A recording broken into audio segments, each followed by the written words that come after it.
Welcome back, everybody, to the Today's Market Explained. And we are having our first show for the year of 2024. We're going to recap 2023 and then talk about what we see out there and what we think is going to happen, hopefully this year. We don't do predictions, but we're going to just give some probabilities on what can happen.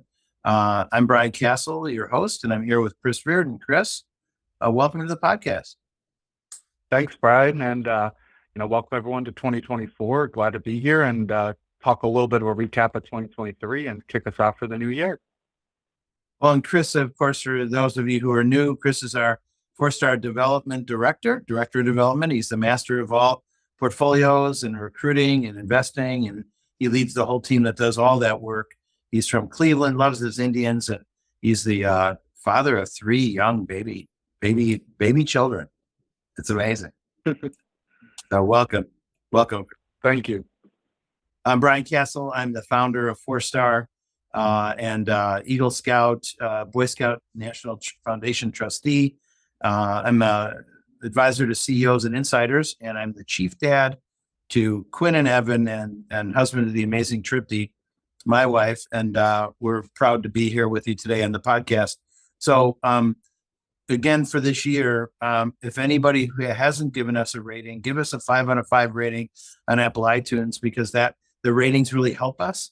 They help us get noticed by the public. We're getting a lot of sponsorship now on this podcast series, so we appreciate you giving us a 5 out of 5.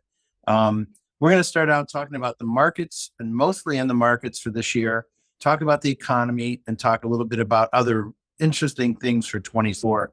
So, Chris, where do we stand on the tug of war between the different asset classes, and what's working right now as we start the new year? Yeah, so it was a little bit of a continuation of the trend we saw towards the end of 2023, which, if you guys remember on our last podcast, we had talked about domestic equities overtook that number one position. And it carried that momentum forward. It actually gained 21 points and still retains that number one spot from the last podcast. And it's at 298 now. So it's threatening to break into the 300s from a tally point perspective. So that's solid there. International equities overall has just kind of been relatively stalled out. It has gained slightly. It's gained 4 points. It's just kind of held in that number two position. It's at 252 tally points. The biggest loser really was commodities. So commodities continued to fall. It shedded 16 points from the last podcast. It's at 208 now. So it's threatening to drop out of the 200s, potentially fall into the 100s. The number 4 position, which is cash still, it dropped 10 points since the last podcast. It's at 147. So we kind of have the 1 and 2 positions continue to gain strength, where the number 3 and 4 positions continue to fall back. In 5th is currencies still. It's at 99 tally points and was equal from the last podcast. And then 6th is fixed income, and it was at 82 tally points, equal on the last podcast as well. So not a whole lot of movement in the bottom of our asset class rankings, but the top 4, there's a lot of movement, and it's really the top 2 are pulling away from the bottom 2 is really what we're seeing in the last couple of weeks. Yeah. So, Chris, with the lower asset classes, that I call them the scaredy cat asset classes, fixed income, cash, and currencies, those are either staying stable or going down. And there's more action on the risky side, the domestic equities, international, and commodities, but a shift away from commodities and into domestic stocks, U.S. stocks in general. So we had a very narrow market last year, which we're going to go over, but now the market's broadening out. So as we end 23 and begin 24, U.S. stocks are the strongest right now, isn't it? Yeah, domestic equities or U.S. stocks continue to be the strongest right now. We'll see, what 2024 brings. I think for a lot of people, 2023 was a surprise as far as performance of the U.S. markets. I think there's a lot of expectation coming into 2024 as far as what the Federal Reserve will do. The expectation right now is a significant amount of rate cuts. And so really, depending on those expectations and if they're met or not, we could see a lot of volatility in the U.S. markets, or we could see the markets have a pullback. Mhm. Well, and that's how it started out this year. So far, we started out with a thud. The Dow is actually a little bit positive right now, but up only 3 points, three. So it's up 0.01%. The other benchmarks are down. So we're not seeing a lot of movement right now in the stock market. In the first couple of days, the NASDAQ was down 2%, and the other indexes are down at least in the mid ones. So we started out with a thud. We'll see where it goes from here. Yep. Yeah. And the kind of the mood, I think, has been, it's interesting. We kind of have reverted back to good news is bad news. So a lot of this mood has shifted back to today. We had a jobs report number came out and it was better than expected. And so people look at that and the expectation is if we continue to have a strong jobs market or economic market in general, that the Fed will be less likely to lower rates. So that lowers that expectation and the markets kind of take a hit off of it. So we're really in this news-driven market right now, heavily news-driven market, as you continue to get more data. Yeah. So last year was a very interesting year, and we thought we'd just do a recap. And Chris, you compiled this list of different returns. I'm going to put that up on the screen for our listeners. So the S&P 500 officially did 24.23%. Thanks for compiling all this, Chris. But right below that, the S&P equal weighted only did 11.56. So how is that possible that an index calculated as the index, the market cap weighted index is 24, and the S&P equal weight, meaning giving each one of the 500 stocks an equal weighting, only does 11.5%. So that happens because certain names in the index drove the return so much that you'd have to be so overweighted in those names to get the index returns. But most investors don't invest that way unless they're actually in the index fund itself. But usually investors will buy 10 stocks and they put an equal amount in each stock, or they'll buy 25 stocks and do something similar. So most investors invest managing risk in an equal weighted basis, and that would be only 11.5%. So then we get into periods of time, Chris, where the investing genre is, oh, you can't beat the S&P 500. So why try, right? We've heard that in the late 90s, it went that way, and other periods of time. But you look at it and you realize, well, this year was very hard to beat the S&P 500. And to beat the S&P 500, you would have had to have been so overweighted in those names. And we have up on the screen, Chris, you call them that magnificent seven: Amazon, Apple, Tesla, Microsoft, Meta, and Google, up 80, 48, 101, 56, 194, 58%, big numbers. So those are the stocks that drove the index. But look at the next column on the right with that magnificent seven Chris did in 2022. How about that? Yeah, I mean, they had a terrible year in 2022. People tend to forget that, but Tesla down 65%, Meta down almost 65%, and Amazon down 49, Google down 39. So had a really terrible bad 2022. They snapped back in 2023, but people tend not to think we tend to have that recency bias, right? So everyone kind of thinks, oh, great, these stocks are killing it. They forgot that in 2022, Tesla did terrible. And then when you compile both years together, because when you have a terrible year like 2022, even though they had a great 2023, you have a lot to dig out of, right? If you dig a hole down, if you're going to build up a mound, you got to backfill the hole, and then you got to start, building on top of it or putting dirt on top of it. So as you can see that in the 2022 to 2023 compiled, which is the next column, half the stocks were still negative. Tesla being negative 29%, really, if you look at those 2 years combined. And the best performer was Microsoft, up 11%, which was pretty much what the equal weight was up this year too. So it moderates it out. I think those 7 stocks have a lot of volatility. They have that potential for that very high upside, which we saw in 2023. But with that high upside comes the extreme downside. And some people tend to forget that there's, they want to be up 80%, or they want to be up the 100%, but they're not willing to risk being down 65%. And that's normal. And that's why we diversify portfolios. And that's, as Brian said in the beginning, that's why most people would compare more to return-wise the equal weight. And actually, there's a note below the S&P 500. There was actually a record last year that 72% of stocks on the S&P 500 actually underperformed the S&P 500. So you really had almost 3/4 of the stocks on there didn't do as well as the S&P 500, and you only had a quarter of the stocks that even overperformed 24% return. Yeah. Yeah, it's interesting. And what you point out is the 2-year record for those Magnificent Seven, only half of them were up. Yep.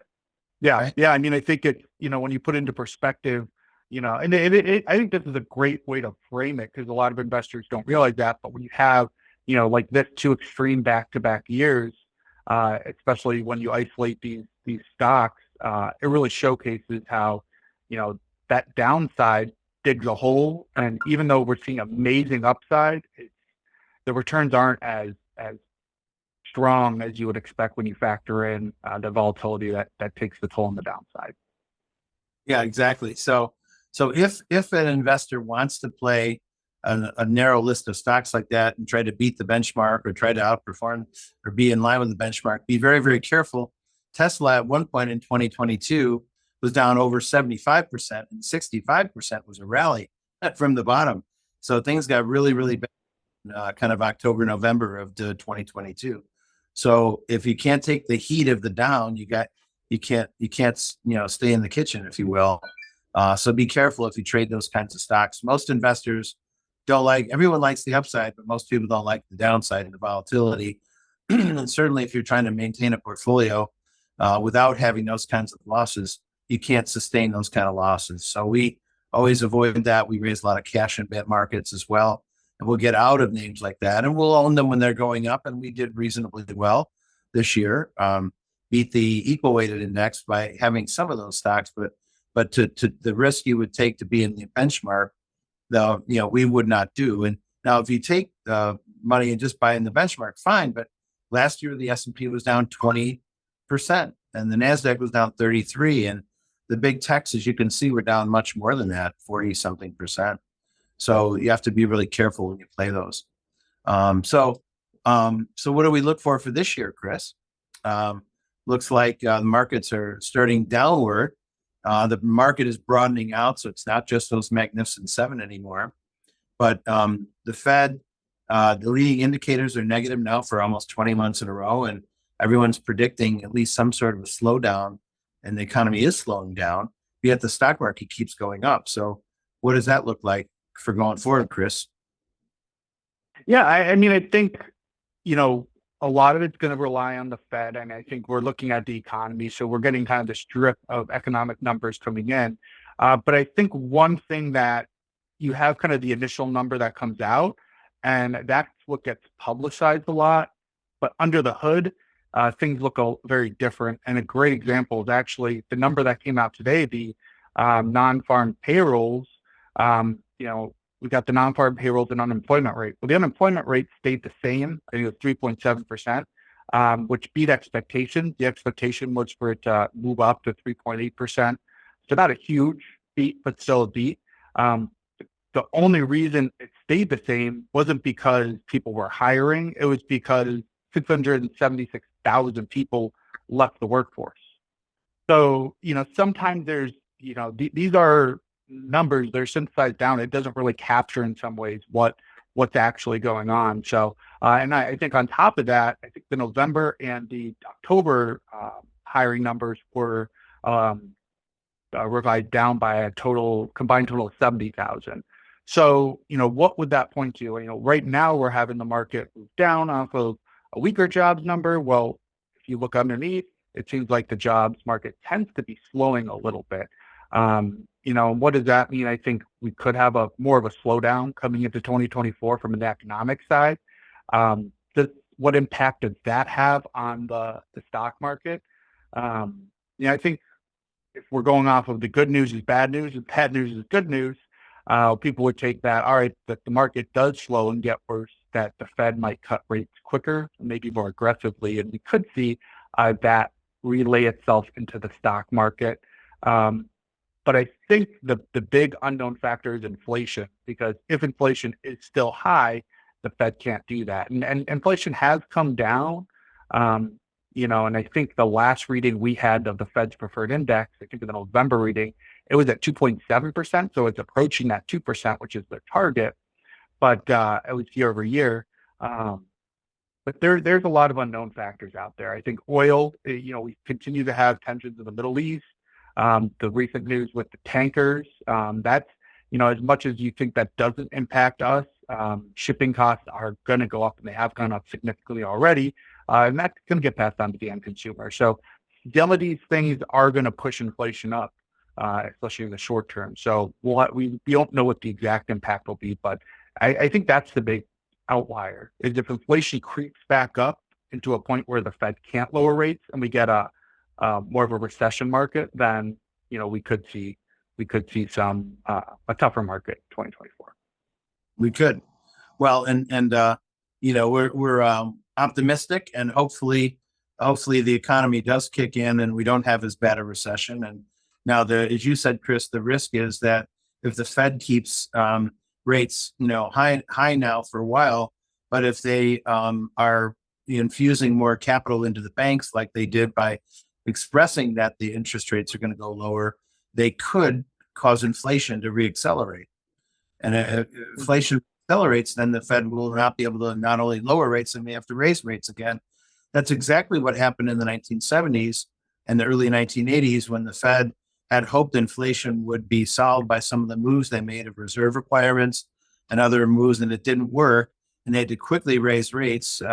We laugh sometimes, those who were around back then, about having a 20% money market, but I actually had a 20% money market at a bank. The rates were so high then, it was all designed to choke off inflation. It took many, many years in the 70s and the early 80s to choke off the inflation that was out there because of the oil crisis that happened in the 1970s. So it took a long time.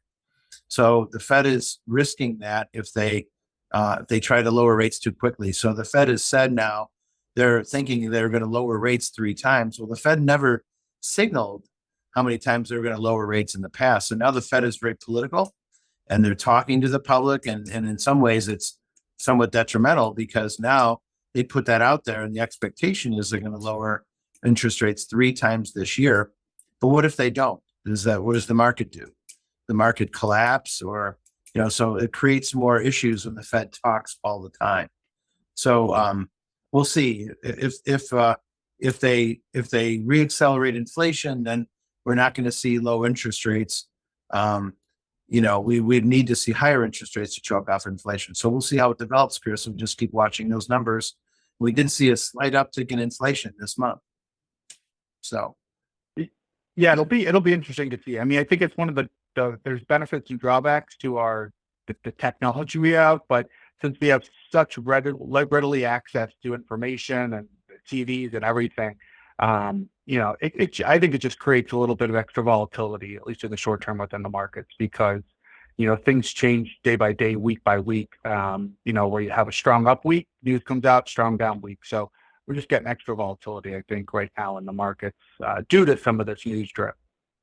Exactly.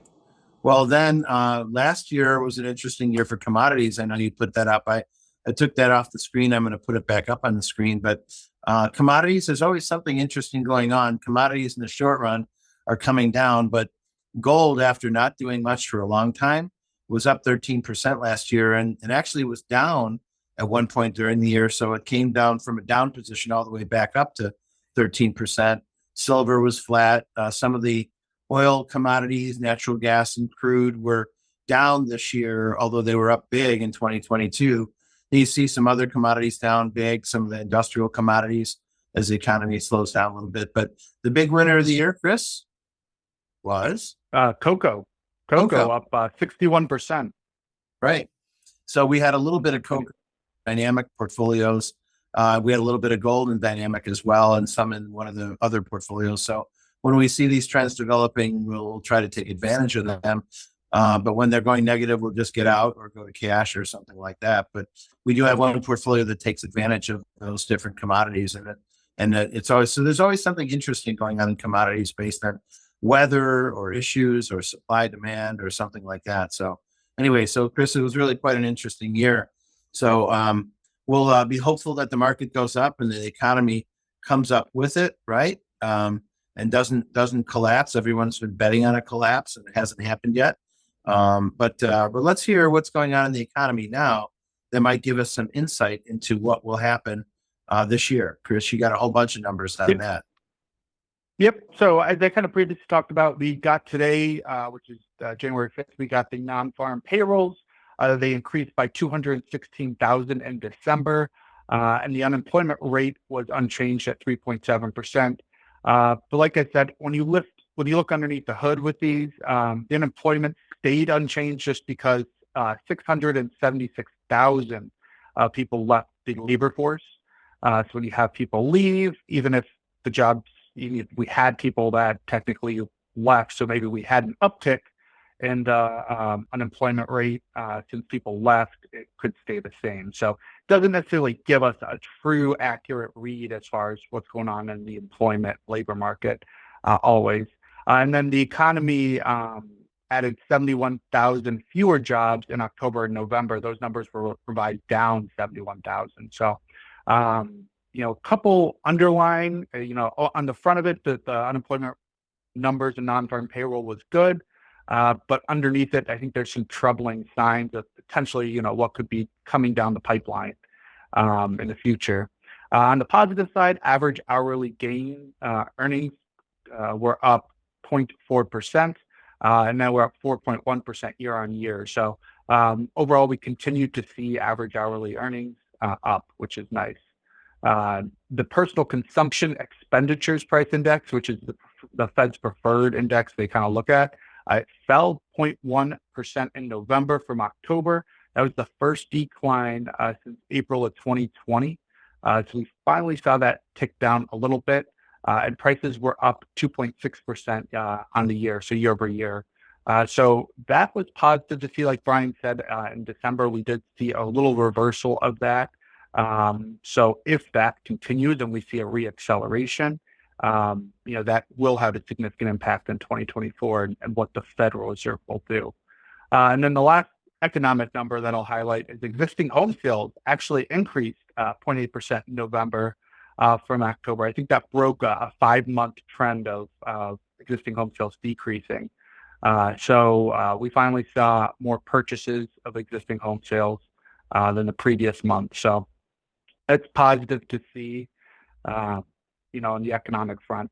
Going to commodities, OPEC output rose by 70,000 barrels per day in November and December. They're anticipating, OPEC Plus is anticipating cuts in 2024. But, we're seeing that kind of play out. We're also seeing some countries leave OPEC, which is really interesting because they want to raise output. They want to kind of be under the scrutiny and standards of OPEC. So we're seeing some of the smaller countries, especially, leave OPEC so that they can, produce as much oil as they want. So really interesting notes there. On the international, continuing kind of on that international front, India came out with a forecast of 7.3% for their 23-24 economic growth. That was higher than anticipated. That was really good to see. A lot of that was due to government spending. I think it was supposed to be 4%. Government spending is expected to rise by 4% year over year. Compared to the prior year, it was like 0.1%. So we continue to see strong growth out of India, which is promising. It's good to see. And then the BRICS group, which for those of you that don't know, the BRICS group stands for Brazil, Russia, India, China, and South Africa. Brand new in 2024, they just added a new group of countries, and these countries kind of closely coordinate with each other on economic issues, international issues. They have a summit, things like that. But the countries they added were Egypt, Ethiopia, Iran, Saudi Arabia, and the United Arab Emirates. So it's really interesting that we're getting this block now that includes some of the players that have typically been antagonists to the U.S., Iran, Russia, China as of late. So it's interesting we're getting this kind of separate coalition. And a lot of, I think, what their expectation is to do more transactions in their own currencies, domestic currencies for them, and stray away from the dollar. A lot of countries are trying to do that, or more and more we're seeing countries, not a lot necessarily, stray away from the dollar because they don't want to be tied to what the Federal Reserve is doing. So really interesting that we saw the BRICS group add those groups. They still haven't come out with what the new moniker will be. Some people have suggested BRICS Plus, but we'll see if they come up with a catchy name. The last couple of things I'll quickly highlight. Shipping stocks are so far the big winner, as Brian alluded to. Stocks are mostly muted to down to start 2024, but the shipping stocks are the big winners. As the Iranian-backed Houthi militants in Yemen continue to threaten the Suez Canal, it's causing shipping companies to have to divert going around Africa and adds about 10 plus days of travel time. So with this, we've seen Asia to Europe shipping prices nearly double since mid-December. So really in the less than the last month, last 3 weeks, we've seen shipping prices double. And Maersk shares are up 17% this first week of the year alone. And another Hapag-Lloyd is another shipping rival is up 23%. So once again, we could see this lead to higher inflation. If the shipping costs are higher, that's going to just go into the cost of the end good. That's ultimately going to be sold. So the companies will just raise prices to cover that. So it'll be interesting to see how that plays out. But that I did see today that Maersk actually came out and said that for the near future that they expect to be diverting around Africa, which it could cause some delays in supply chain issues potentially, and certainly is going to add prices. So that could impact inflation in 2024. And then the last thing I'll mention to highlight real quick is the FDA approved the world's first CRISPR gene editing drug. It's for sickle cell disease, but in my opinion, this is great news. I think it's in some ways kind of scary. You talk about gene editing therapeutics, but I think it's promising what it could offer as far as hopefully cures or therapies or solutions to existing health issues such as cancer, things like that. It gives us new methods to attack them. So it was developed between Vertex and CRISPR. So I think that's hopeful going into 2024 what that could bring. Excellent. Well, thank you, Chris, for all that update. The couple of comments on that. There's some interesting things about the wages. Since the pandemic, when wages have been going down, a lot of people lost their job, so we haven't seen wages going up very much. And then prices were higher, obviously, because commodities were restricted. So some of that stuff's coming down. So this is the first time in a couple of years that we saw the hourly wage numbers go above personal consumption numbers. So a lot of wage prices are kicking in. That's positive for workers. It's also negative in some ways, which we'll talk about in a minute. You mentioned about how India is doing better than China. Essentially, the Chinese have developed a very aggressive stance politically in much of the world. And so a lot of people are moving out of China because they're scared of China. China controls companies when they're in China, and companies don't want to be part of that. So they may have taken it a little bit too far. I mentioned this in our last episode. They may have taken it a little bit too far in the political side. So people are making decisions to take their companies out or their manufacturing out of China, moving to India. That's a big reason why India and the other parts of Asia are doing so much better. And I love the shipping stocks are doing better. Part of it has to do with supply because they're cutting off supply and there's a lot of tension around the world. But the stocks do better during that period of time. But ironically, Chris, shipping of people, which is one form of shipping, cruise lines are doing really well. Carnival and Royal. We saw the CEO of Royal Caribbean Cruises yesterday on CNBC. They're doing very, very well. So a lot of interesting things. And, the unemployment rate stays low, but as you mentioned, it's a little bit sad, though, that people are leaving the workforce. 676,000 people that leave the workforce. So the labor force participation rate goes down, and that means there's less people to be productive, less people to pay taxes, to support our national debt, all the other things. So we want people to be in the labor force, not out of the labor force. So if we have a lower unemployment rate, because of that, that is okay, but it'd be better if those people were in the labor force, but that would raise the unemployment rate, obviously, if they don't have a job when they get back in. And usually as the economies recover, we'll see the unemployment rates rise. And as people raise their hand and say, I want a job, and then they bring up the numbers of people looking for a job that don't have one at the beginning parts of a recovery. And so we might even see an unemployment rate go up. And that might actually be a sign of positive things, meaning the economy is getting better. So people are raising their hand and getting back in the labor force. So interesting. So, and thanks for your FDA approval there, Chris. Some other new things for 2024.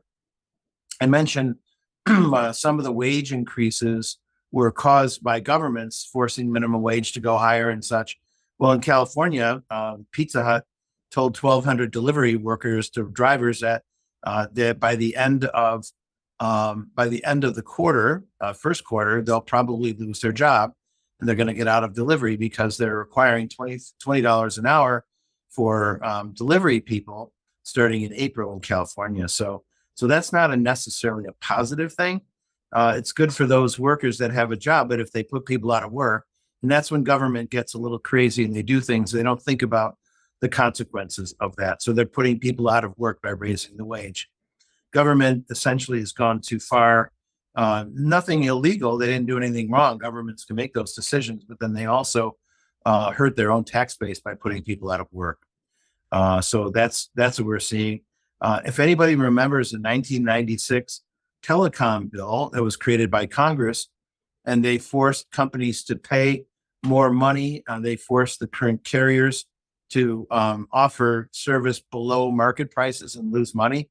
Well, eventually that all didn't work either. The government can make decisions, but if they make uneconomic decisions that don't support the economy, well, then they actually cause more harm to the economy than good. And that's what they did with the 1996 telecoms bill. That's what they did with these recent wage bills, I believe.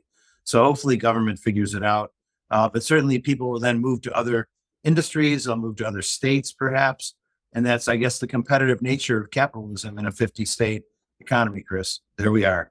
All right. No, it's very true. And I think it's an interesting note with Pizza Hut because, you see that in these companies just, they'll make their financial decisions on the bottom line. And I've also seen one strategy I think some of them have used is they discount the pizza significantly if you come and pick it up, right? Because then they don't have to have the delivery driver. So they're figuring out ways to kind of to mitigate it as much as possible. Unless if you would just let the free market, rule, overall, if a lot of people order pizza, then delivery drivers are in demand, their wages will go up. Yeah, exactly. Well, and because of taxation and because of local policies in the states that are seeing the largest percentage of out migration are, of course, California, Illinois, and New York. And interestingly, the number one in-migration state in America as a percentage of their population is the state of Maine. We have a new client up in the state of Maine, so we were having that conversation just yesterday. So people do move. People do move with their feet. Lots of Northerners are going to Florida and Texas and Alabama and other states like that, where the tax policies are better, and sometimes the weather's better too, right? So people will move around, and then eventually course corrects when things get bad in one state, and hopefully that state will figure it out and they'll adopt new policies, maybe elect new leaders that have better vision to do things right. So anyway, there we are, Chris. One other thing in the what we see out there I wanted to mention. There's a lawsuit against Apple by Massimo, an entrepreneur named Joe Chiani, who created a pulse oximeter measuring oxygen levels in the blood. And that's part of the Apple Watch. And it even got to the point that the Apple Watch had to stop selling for a couple of weeks until they could get the pulse oximeter out of the Apple Watch because of the lawsuit. And so this is an example of large companies being able to take advantage of the legal system, that they'll steal intellectual property from a company that they said they were going to buy it from, and then they use the legal system to fight them and to, because it costs literally millions of dollars to fight a big company because they can use all kinds of legal procedures and everything. That's what's going on with Apple. Anyway, so this gentleman, Kiani, had two other companies as well that tried to steal his intellectual property, and he won two big settlements. So unfortunately, our system is still set up where the big firms have lots of power and money, and they have lots of lawyers, and they can use the legal system to bankrupt small entrepreneurs. So that's probably something that needs to change in America, and hopefully that does happen. But we are very positive about this year. Hopefully, the economy does not correct as badly as some people are expecting, and maybe, Chris, that the October of 22 bottom, after the market did crash that year, will hold, and the economy won't tank, and the markets won't tank. If all those things do go south, then naturally we might have a sell off. We're about 30% above the October 22 lows. So let's hope that we hold those lows. And even if we have a correction in the market, that it's just a correction if we don't break to new lows past October of 22. So that seems to be the most likely scenario. But if things do break bad in the economy, much worse than people are expecting, then obviously the market lows would probably break, and we have a full-blown recession and a full-blown market correction. So we'll see. So that's what we see out there. Don't forget, everybody, to look on the FourStar website for the blogging that is being done and the leadership matrix. We have a couple of very interesting blogs about new things for 24. So go up there and FourStarWealth.com and on our website and see the different blogs, the Color Stocks blogs and the others. And I think that's all we have for today, Chris. Yep. Yeah. I think it's a good start to 2024, and we'll see what it brings. So very strange year in 23. We'll see what 24 brings, and everybody manage the risk out there and manage what risks you can take. And let's hope we have a great year in 2024. So why don't we leave it there, Chris? Okay. Bye-bye, everybody. Thanks. Welcome to 2024. We'll be back again with another episode and another interview on the Today's Market Explained. Thanks so much.